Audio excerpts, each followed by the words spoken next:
changed and snapped her eyes open to face a frail elderly lady sailing down on her with indignation in her every step.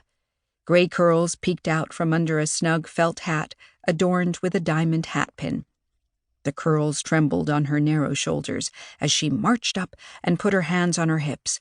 "I called you several times." "I'm sorry, Mrs. Forrester. I was driving and couldn't answer the phone."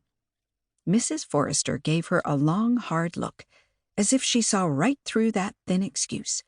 She had been a teacher all of her life and still treated people like they were squirming kids who hadn't done their homework.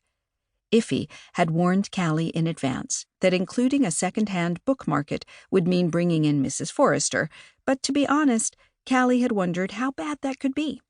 They needed books to be a part of the event, first because Haywood Hall had an amazing library that was being cataloged as part of the house's conservation program, second because her great-aunt's business, Book Tea, was all about the combination of books and tea, and third, because if there was an object in the world you could easily fall in love with, it had to be books.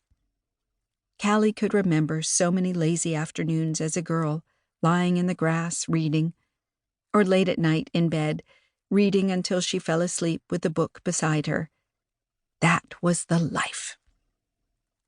As Haywood Hall's book collection was rather precious, they had decided that a second-hand book market would be an amazing complement, and the library and adjacent study were now divided into several areas for bookworms: a swap corner, where you could trade your own book for another, a blind date corner, where you could buy a mystery book wrapped up in colorful paper, and a find out the value corner, where old books could be offered for an appraisal by an expert in old books and antiques.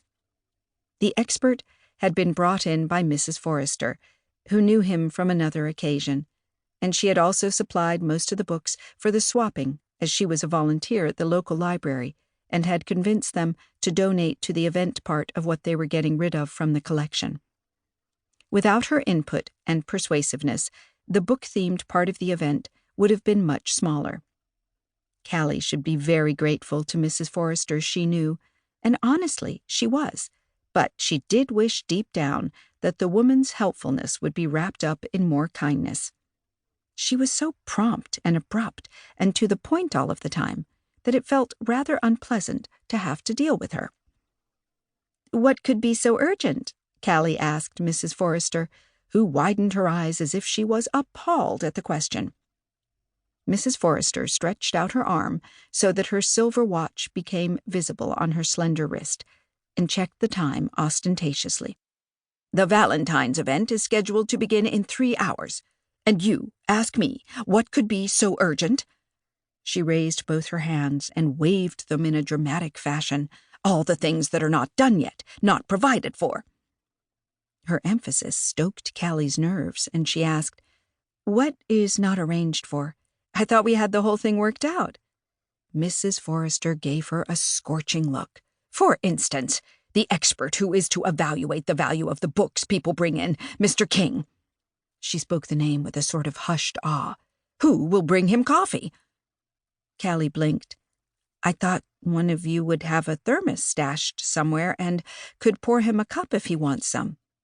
"He is not a local you can fob off with a plastic cup full of powdered coffee. He is an expert, whose time is extremely valuable. He appraises books on television. He could be anywhere this afternoon, but I persuaded him to come here, for free, as this is a charitable event. That doesn't mean, however, that we can treat him like his services aren't worth anything." "Of course not," Callie said, rather shocked that her practical solution was being viewed in this manner. "I only thought that you own a tea room," Mrs. Forrester said, stabbing at Callie with a French manicured fingernail. "You are supposed to serve people the best mocha and the most exquisite treats." "We are," Callie said, straightening under the censure. "The drawing room is our Valentine salon, where we serve—" "He can't leave his table. You will have to come and serve him." For a moment, Callie saw a scene where she entered the room dressed in a black gown with a little white apron, like you saw in old-timey TV shows, and made a curtsy as she put the coffee down.